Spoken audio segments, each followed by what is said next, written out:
Okay, so this is one of the past examination question. Uh, the name of this question is VAT company. VAT company. What is it? It's actually a VAT company. Now, what do we need to do?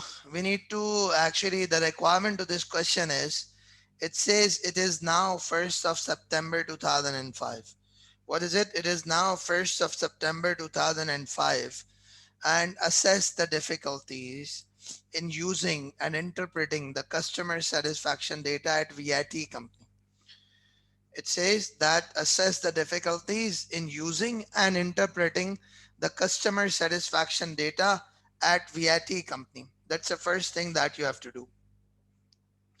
What's the next requirement to the question? It says advise the board as requested of the problems of implementing and using the balanced scorecard approach at VAT company. So what do you need to do? You need to discuss with the board about the problems of implementing the balance scorecard at VAT company. I've shared the question with you people. What I would want you people to do is that take 5 minutes, try to attempt the question, then we'll start. Okay, so let's just start discussing about this question. Let's talk about this question. Always remember that when you come across the questions, especially the questions like this, which is question 2, question 3, try to read 1 or 2 paragraphs, then try to read the question's requirement, and then go back to the question again. So if it says VAT is a fashion clothing retailer which caters for both male and female customers of all adult age groups. Now you see, you have got multiple things. You've got male, you've got female, and you've got different age groups. VAT has 10 retail stores. The company's information systems are basic for a business of its size and focus solely on financial information. Now, what happens is there is a problem with respect to how this VAT company is operating. If I talk about this VAT company, so I'm just noting down the things that are coming to me as soon as I read through the question. It only focuses upon the financial information. What is it? It only focuses upon the financial information. It says VRT's strategic objectives are to maximize shareholder wealth by increasing the number of retail stores, making our customers completely satisfied, ensuring our stores are attractive, and offering the widest range of fashion clothing in our market. Now, you see, it's very important that you list down what is mentioned in the mission of the organization, because what happens is that whenever you are dealing with a question, it's an important aspect of it, which is to maximize shareholder wealth by increasing the number of retail stores. So what they want is they want to increase the number of retail stores, making our customers completely satisfied.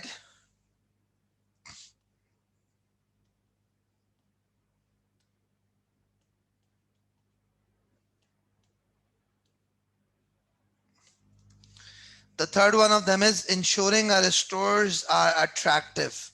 Ensuring our stores are attractive. And what happens is the attractive stores is what is needed. Then what happens is offering the widest range of fashion clothing in a market. So what happens is it's actually has to be like fashion clothing with a wide range. Now you see, these are the multiple things that you as an organization are trying to achieve. I repeat, these are the multiple things that you as an organization are trying to achieve. So if you as an organization are trying to achieve these multiple things, let's talk and let's discuss about it. Basically what happens is, um, it says that VIT's board has seen little need for non-financial performance indicators so far. preferring instead to focus attention on cost control and working capital management. Now see, what they have actually focused upon up till now, their focus has been on, their focus has been on what? Has been on the cost control. The focus has been on working capital management.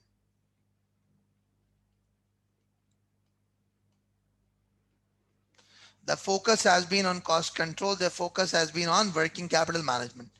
As a result, all senior managers are appraised against targets for operating profit margin, inventory turnover, and current ratio. So ultimately what happens is their major KPIs that they use is the operating profit margin.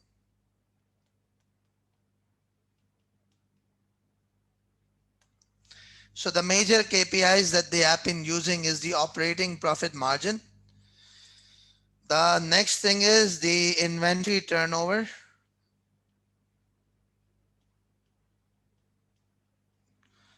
And another one of them is called the current ratio. These are the three things that they actually focus upon. Now let's just try to understand. So what we have discussed up till now is that what the company information is. Now, the first requirement to the question is, it says assess. You could say that the assessing means discussing. Assessing means evaluating the difficulties, assess the difficulties in using and interpreting the customer satisfaction data at VAT. What does it say? Assess the difficulties. So always try to highlight the important aspect. What are the difficulties in using and interpreting the customer satisfaction data at VAT? Now, there is an appendix 1 which actually tells you about the customer satisfaction data. But before I go on discussing about the customer satisfaction data, let me guide you that what generally are the problems with respect to the customer satisfaction that could arise. Now, when we talk about the customer satisfaction, there are multiple ways of doing it. Multiple ways of doing it is through survey. Multiple ways of doing it is through the repeat customers. Multiple ways of doing it is through the retention ratio, etc., etc. But majorly, it's the survey that's the best indicator of customer satisfaction. Now, try to understand.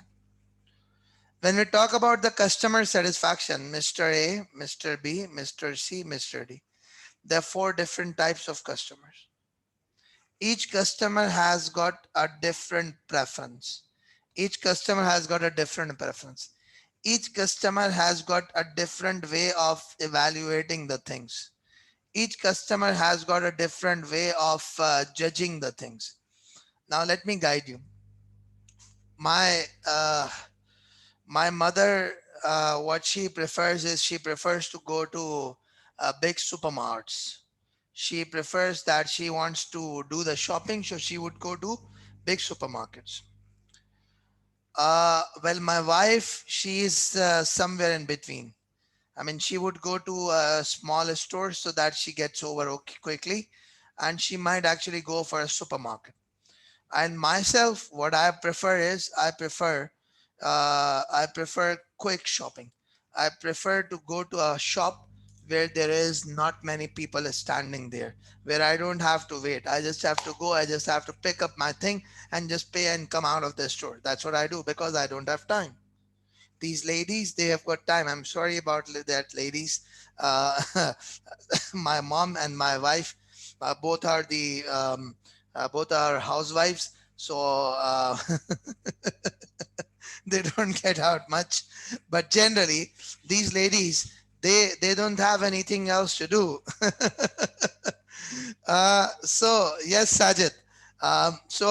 Basically, what happens is that this is what they enjoy. Now, if you take me to a store, because recently, because of the COVID, when you used to go to supermarkets, generally you get products at a cheaper price at the supermarkets. But if you go to smaller stores, you might have to pay a higher price. So when this COVID, with the COVID introduction, what I could see is that there were huge lines outside the supermarket.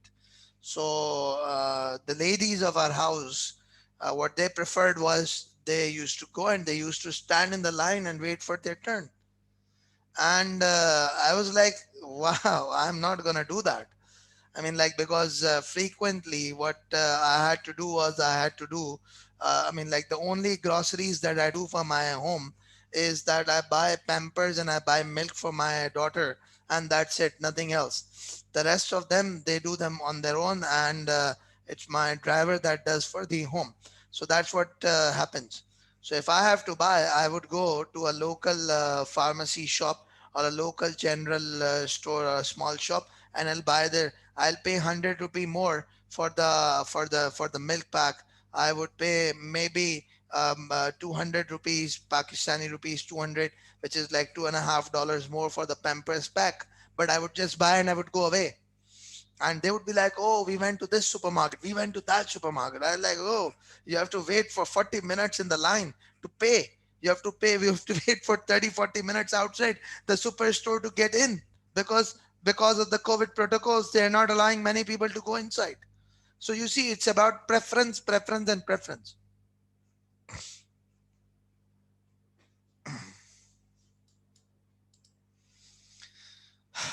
Now, let's move and let's discuss further.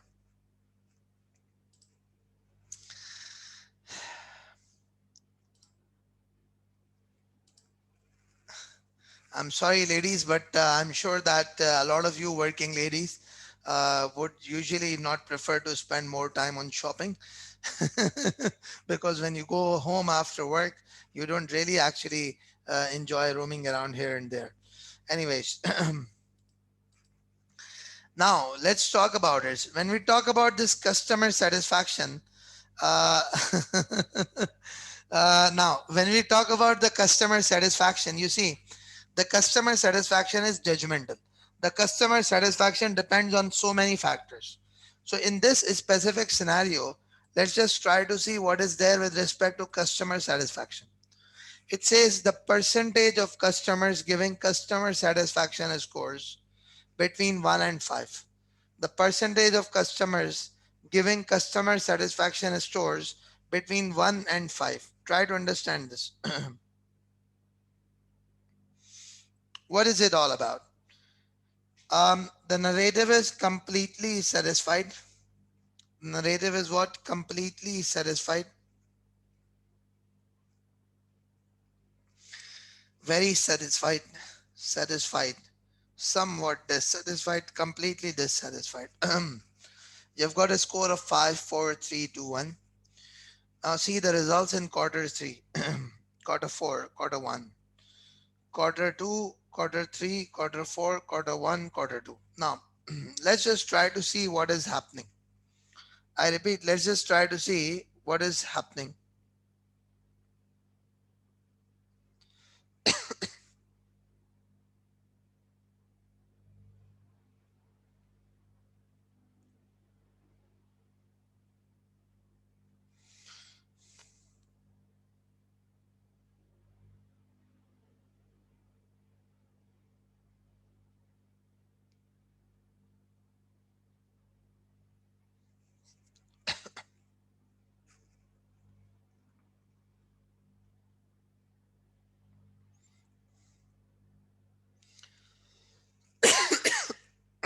Just wait a bit, please. Now, you see the fluctuation. In 2003, quarter one, 50%. In 2004, mm, in fact, it's 2004, quarter one. Then 2005, quarter two. If you could just look at it, there is a lot of flexibility. I repeat, if you could just look at it, there is actually a lot of flexibility. And when there is actually a lot of flexibility, what is actually happening? What is actually happening is that it's actually like this, that what you are trying to achieve, and I mean, like, it's something that seems like a seasonal thing. Seems like a seasonal thing. Quarter one, quarter two, see the results. And the results over here in quarter 3, 4, quarter 2, 3, 4, quarter 1. Now, so is there something special in this specific quarter that you get so much of the people being highly satisfied?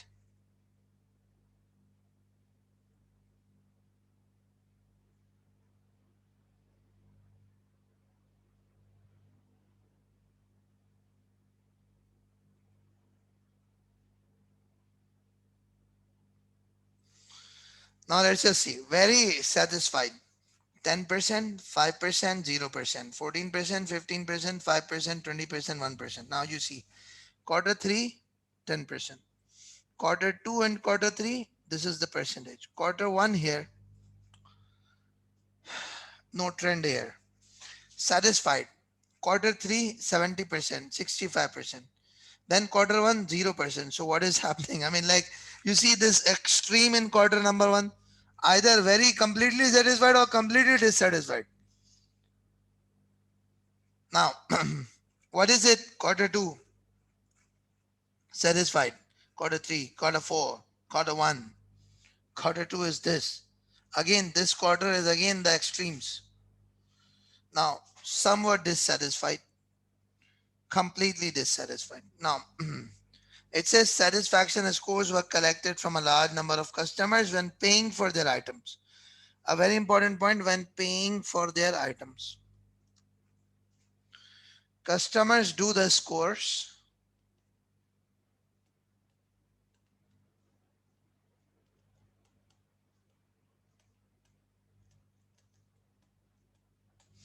Customers do the rating at the time of payment.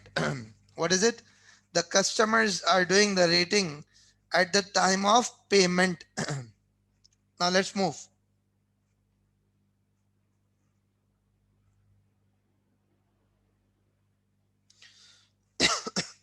That means if a customer does not buy,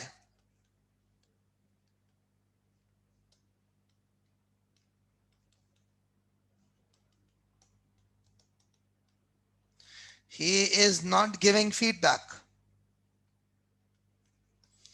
If the customer doesn't buy, he is actually not giving the feedback. Do you get it? If the customer doesn't buy, he is actually not getting the feedback, because you're seeking the feedback only at the time of payment.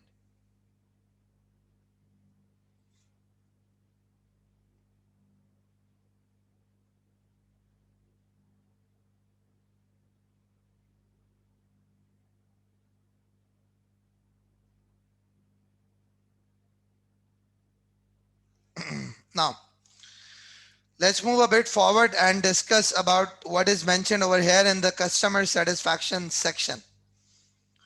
It says, following a period of poor financial performance, Viveti began collecting data on one aspect of non-financial performance, which is customer satisfaction. So what are you trying to do? There is only the customer satisfaction on which the data is being collected.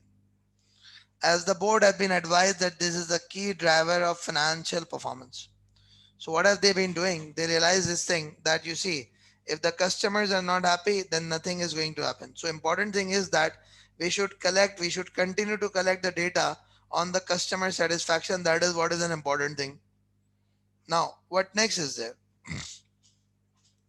The data collection began at the start of quarter 3, 2003. So when did they start? Quarter 3, 2003. Okay. And there is now data available for 2 complete years. Viveti has found it difficult to interpret this qualitative data and also the trends in this data. Some board members questioned its usefulness and proposed reverting back to reporting just financial indicators which they were used to. Viveti collects this data by asking customers to rate their satisfaction with their visit to the store as they are paying for the item. So it's actually at the time of payment. The score ranged from 1 to 5. The mean means the average score, is the performance indicator reported to the board and the senior managers. So what happens is the mean score is only what is reported. Customers are encouraged to leave a score.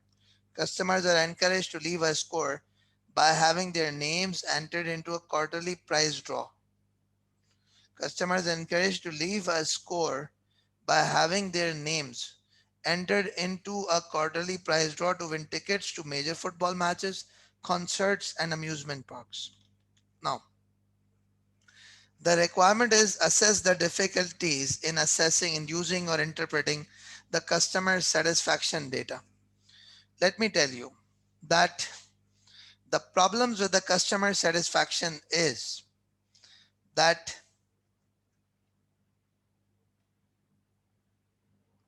human element is involved.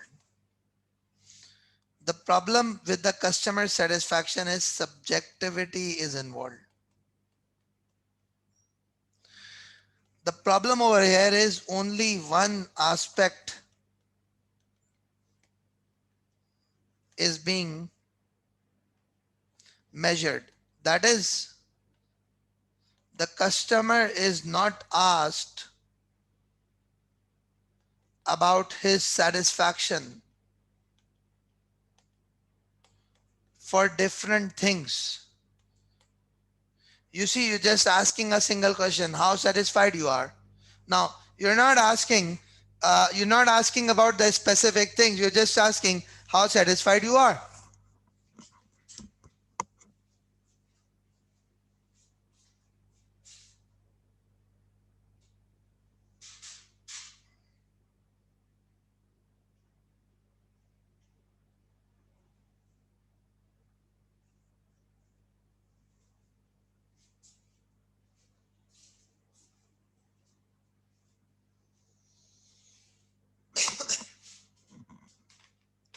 If you would have been asking, I repeat, if you would have been asking about more things from the customers, that what aspect of the shopping that they like, was it the prices, how satisfied were they with the prices, how satisfied were they with the appearance of the shops, how good were they with the collection, etc., etc.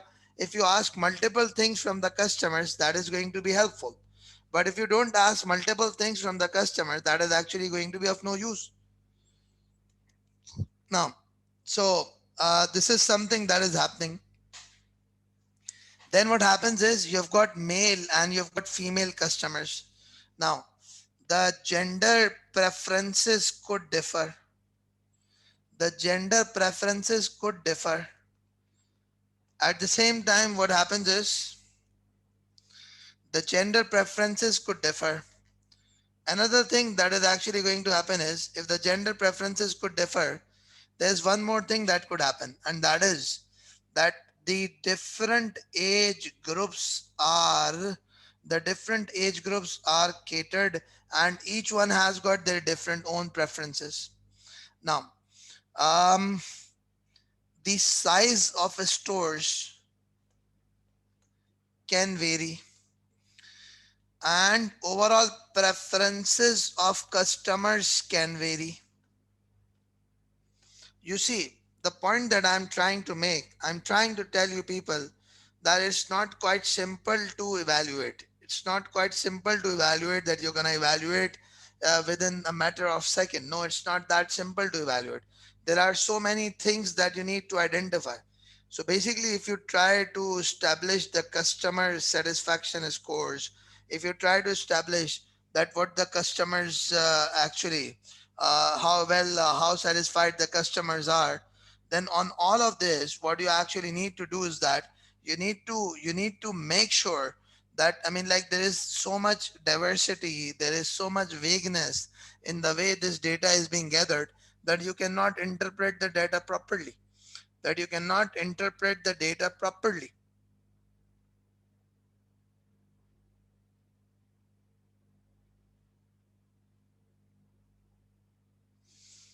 You get it? So when the question's requirement was assess the difficulties and in using and interpreting the customer satisfaction data. Now there's one more thing that I wanted to talk about, and that was basically the mean or the median reported.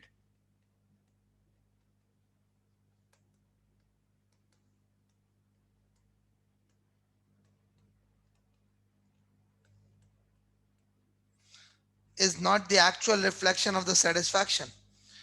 Also, the customers may be reluctant to vote for extremes. It's a fashion industry, so cyclical trend may exist. The cyclical trend may exist because you see, there is one point of time when all of a sudden you come across the customers, all of them or 50% of them are very satisfied, very satisfied. And there comes a time where the 50% are dissatisfied. So this much variation is something that is actually going to be, I repeat, this much variation is actually going to be something that is a question mark. I repeat, this is actually something that is a question mark.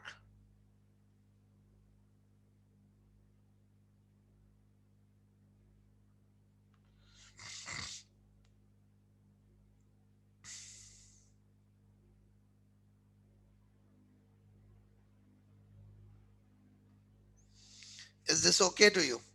What are you actually required to do in this question? You're actually required to comment on that why this customer satisfaction data is one of those difficult data to interpret. That why is this customer satisfaction data a difficult data to interpret? That is something that you have to talk about. Are you people okay with it?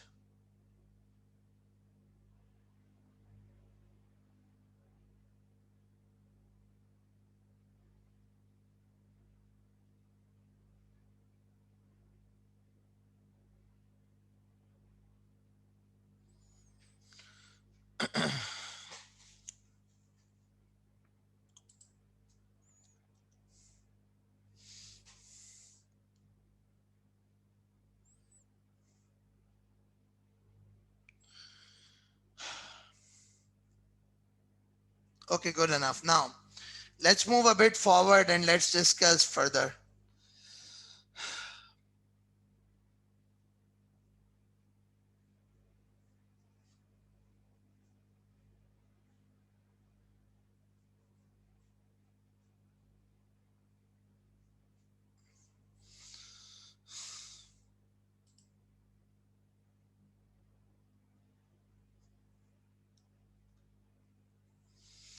The next requirement to the question is, it says advise the board as requested of the problems of implementing and using the balanced scorecard approach at VIT. Of the problems of implementing and using the balanced scorecard approach at VIT. Now, let's try to have a discussion. Let's try to have an understanding.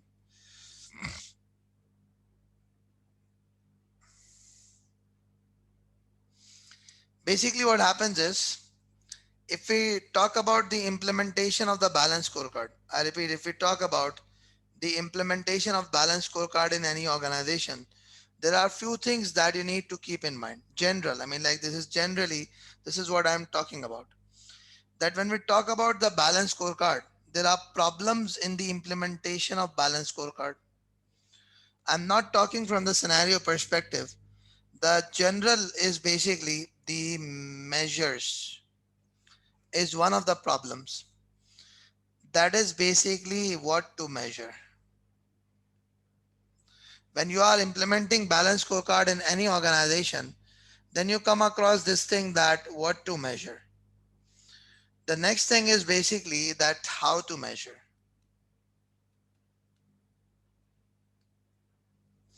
I'm talking in general about the problems with respect to balanced scorecard. Uh, that what to measure, how to measure. The ownership of KPI. Tenda, I have rewritten your point and I've said that ownership of KPI.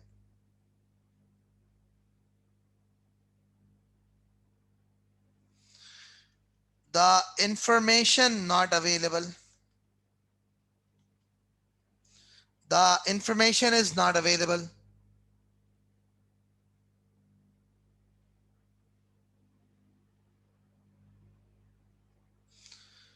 The other problem is that there could be conflicting measures. There could be conflicting measures. You see, customer satisfaction and the achievement of the wealth maximization goal, they are conflicting measures. I repeat, the customer satisfaction and the achievement of the profit maximization goal could actually be considered as a conflicting measures. Now, also the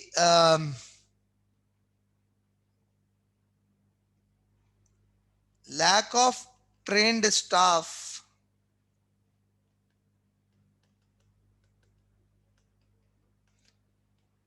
to implement balanced scorecard. Lack of trained staff to implement balanced scorecard.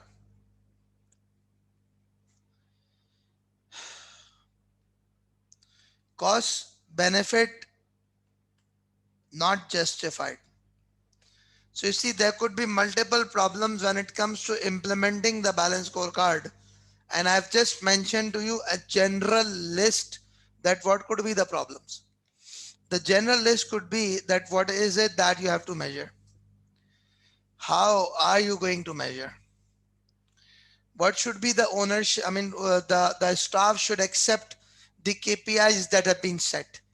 The staff should own the KPIs. The staff should say that, yes, okay, we are okay with our performance being measured this specific way.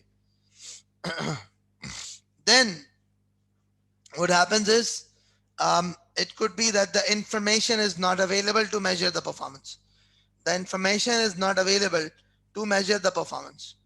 Could be that the measures are conflicting from each other. Could be that the measures are conflicting from each other. The measures could be conflicting from each other. That is, I told you the customer satisfaction. I told you that the profit target. These are generally speaking the conflicting measures. What are these? These are generally speaking the conflicting measures.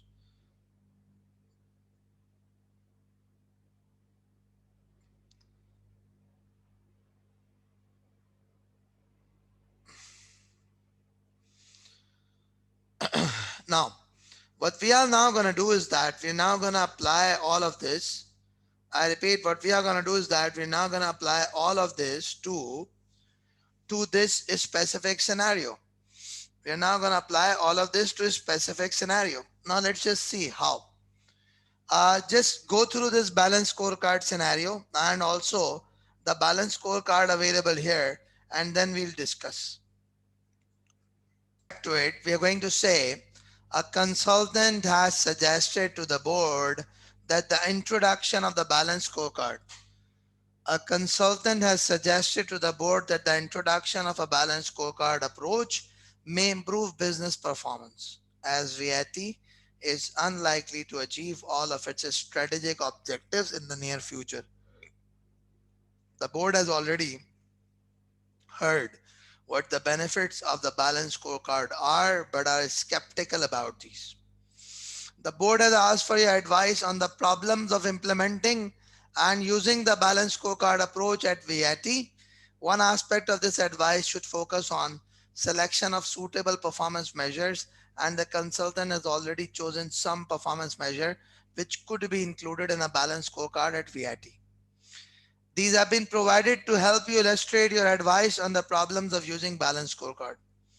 The board would welcome your advice on how to refine the measures as part of your advice on the problems of using and implementing balanced scorecard, but does not want to give you detailed evaluation of advantage and disadvantage of each measure or to suggest completely new measures. Now, try to understand this thing. What is this organization? I mean, the consultant has suggested certain measures. He says appendix 2, customer perspective, financial. With respect to financial perspective, the operating profit margin, okay, inventory turnover, current ratio. Now, all of these are already reported. All of these are already reported. Now, you talk about the customer satisfaction. You talk about market share. Internal business perspective, stock out percentage. What is it? What do they mean by this? Let's discuss. Then it says learning and innovation, employee training days. Now, what do you mean by this? It says stock out percentage. The stock out percentage is The stock out percentage is the percentage of product lines which are unavailable for sale in each store at the beginning of each trading days. Okay. So the lines which are unavailable for sale at the beginning of the day. Now, what else is there? It says human resource department already records total number of employees training days. Employee training covers three main areas of health and safety training, training in handling customer complaints, training a staff to understand the range of products available and how to display them effectively. Now, attractively in stores. Now, always remember whenever you are implementing the balance scorecard in the organization, you have to make sure that your performance measures, you have to make sure that your performance measures are aligned to your objectives. I repeat, what you have to make sure is you have to make sure that the performance measures are aligned to the objectives of the organization.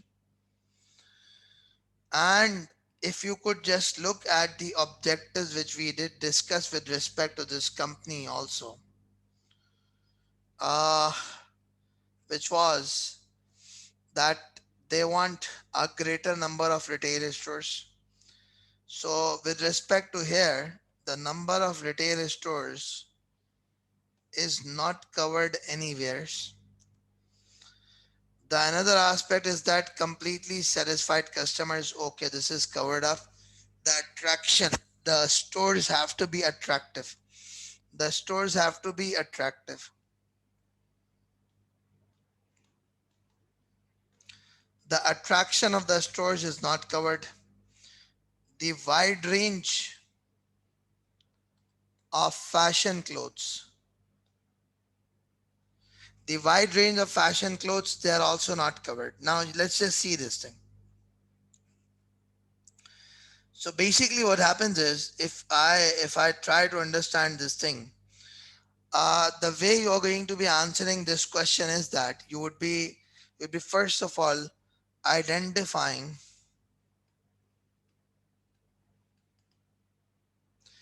issues with balance scorecard.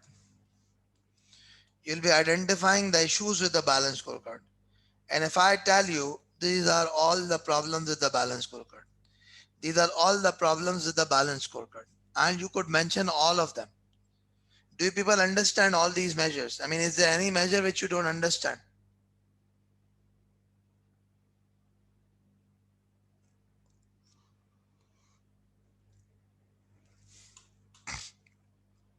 Do you understand all these measures?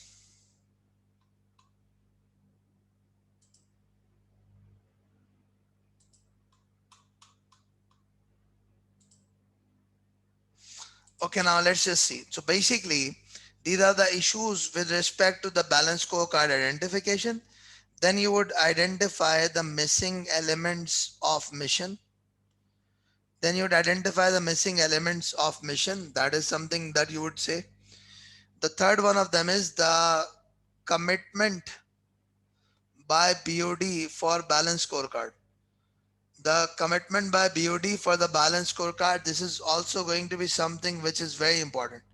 I repeat, for the commitment for this basically implementation of the balance scorecard is also going to be another problem with the BOD, because what happens is that the BOD right now, they are not interested in non-financial performance indicator. They're only focused upon the financial performance indicators. So would the BOD allow you to implement them? Also, you have got a conflict like the operating profit margin and then the customer satisfaction. They are all problematic things over here. So when you would be writing down the answer to this scenario, you would be actually linking this scenario to the exam question. I repeat, what you would be doing is you would be linking this scenario to the exam question, and you would be saying that these are the basic problems, these are the major problems that you actually face with respect to the implementation, with respect to the implementation of the balance scorecard, and with respect to the interpretation of the balance scorecard from the perspective of this specific organization. Do you people get it?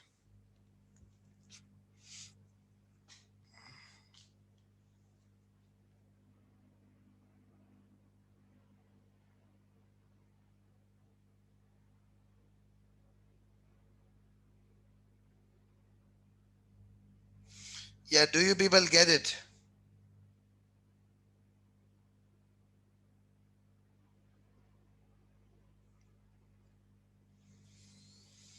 Okay.